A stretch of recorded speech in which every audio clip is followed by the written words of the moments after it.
Every American has a constitutional right to be able to access and petition their government in safety, and countless federal officials and employees likewise have the right to carry out their jobs in peace without being shot. As you know, I lost a very good person a while ago, was shot waiting for his wife. He was in the car. They robbed his car. They shot him. They killed him like it was nothing to it.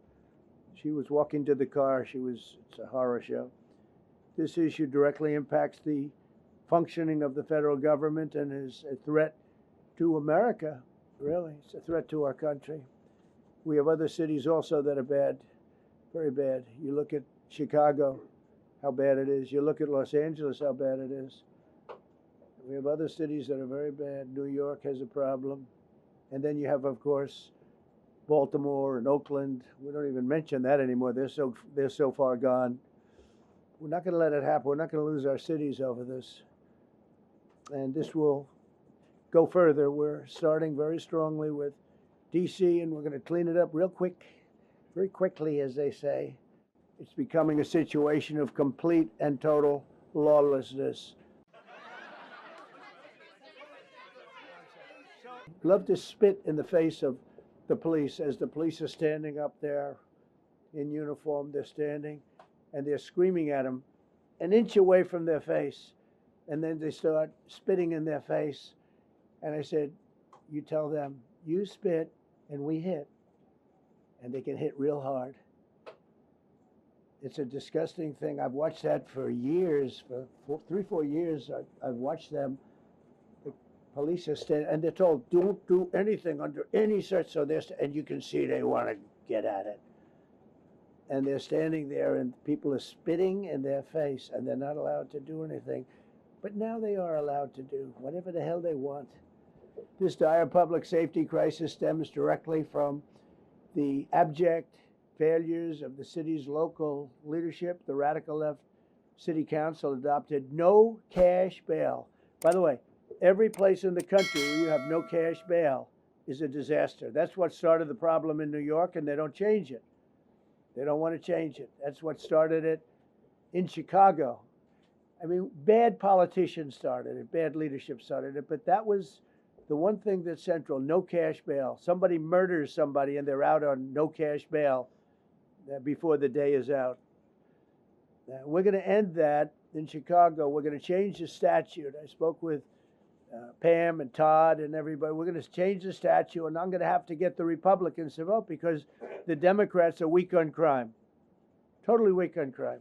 No, more seats. I don't want to do that. I don't want you to be comfortable.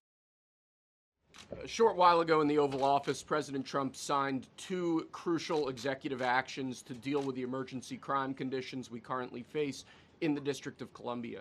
The first of these was an executive order, as President Trump said before, invoking his powers under Section 40 of the Home Rule Act to take federal control of the D.C. Metropolitan Police Department.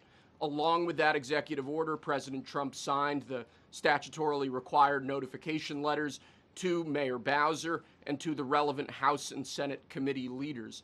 The second major executive action that President Trump signed was a presidential memorandum directing the Secretary of Defense to utilize the National Guard to address the conditions we see on our streets here in D.C. It also authorized the Secretary of Defense to work with state governors to utilize their National Guard units if necessary as well. These are bold, decisive steps intended to combat the out-of-control crime conditions we've seen on D.C.'s streets for far too long. No, I don't want to make life comfortable. So look, just going to see what happens with it all. You're going to have, we're going to have a tremendous success in what we're doing. Other cities are hopefully watching this. They're all watching, just like everyone's watching here.